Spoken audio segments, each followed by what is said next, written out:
భక్తజన రక్షకుని గోవిందో, గురుతీర్థ వసంతవల్లభుని గోవిందో, సాద్రి లక్ష్మీ సింహస్వామి గోవిందో. స్వామివారి రథోత్సవంలో పాల్గొనడం అంటే, స్వామివారికి ఇచ్చిన గోవింద నామం అంటే మన జీవితం సార్థకమైనట్లు. రథస్వం కేశవం దృష్ట్వా పునర్జన్మ న విద్యతే. రథంలో స్వామిని చూడడం ద్వారా మనకు పునర్జన్మ ఉండదు అనేటువంటి యొక్క నానుడి ఇక్కడ బలంగా ఉంది. అందుకే రథంలో ఉండేటువంటి స్వామికి సాధులు ఒక్క కదిరి పట్టణంలో మాత్రమే రథోత్సవం అయిన తర్వాత వేలాది మంది భక్తులు స్వామివారిని రథంపైకి ఎక్కి దర్శనం చేసుకునే అవకాశం కల్పిస్తారు. అయితే మొట్టమొదట దర్శనరెడ్డిపల్లి, మూర్తిపల్లి, గంగిరెడ్డిపల్లి, బేడిపల్లి, నాగిరెడ్డిపల్లి, కుటాగొల్ల, సైదాపురం గ్రామస్తులు ఎవరైతే వెనకాల మొత్తం వేస్తారో వాళ్ళకి ప్రథమ దర్శనం ఇచ్చిన తర్వాత మిగతా భక్తులకి దర్శనం ఇస్తారు. కాబట్టి మనమందరమే ప్రశాంతంగా స్వామివారి యొక్క దర్శనం చేసుకోవచ్చు. రాత్రి దాదాపు 12 గంటల దాకా కూడా రథోత్సవం మేళం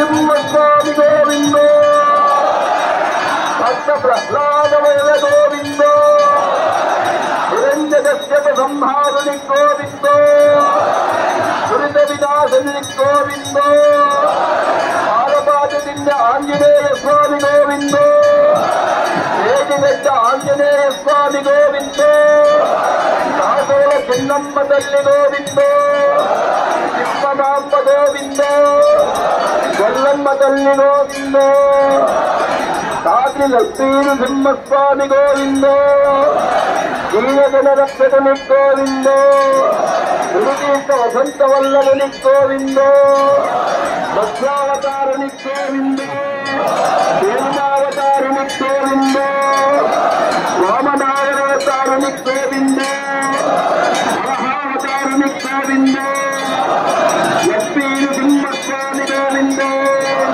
గోవిందో గోవిందో గోవిందో. స్వామివారికి బలిహరణం జరుగుతోంది. బలిహరణమైన వెంటనే పూజారులందరూ పైకొస్తారు. దయచేసి ఇంకా అక్కడ ఎవరిని పైన వేరే ఎవరైనా ఉంటే అందరినీ ఖాళీ చేయించండి సార్. అక్కడ దయచేసి ఎవరైనా ఉంటే అందరినీ కింద ఖాళీ చేయించండి. ఇది అయిపోయిన వెంటనే పూజారులందరూ కూడా బయటకు వస్తారు. అక్కడ ఉండేవాళ్ళు నిరంజన్ రెడ్డి గారు ఎవరుందా సరే అందరినీ ఖాళీ చేయించండి. ఇప్పటికే సమయం ఆలస్యమైంది.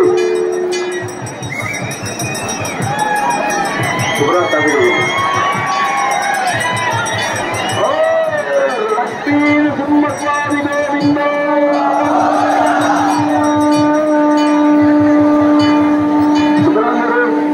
బయటికి వెళ్ళాలి. బయటికి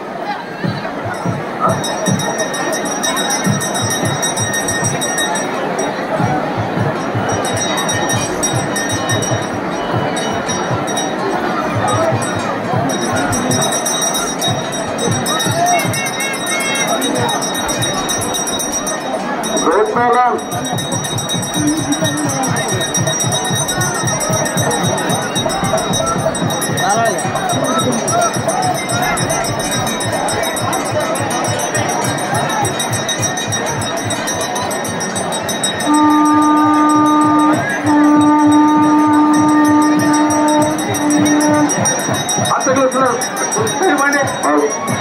బాబు సరిపడి బొమ్మన సినిమా కొత్త బొమ్మలు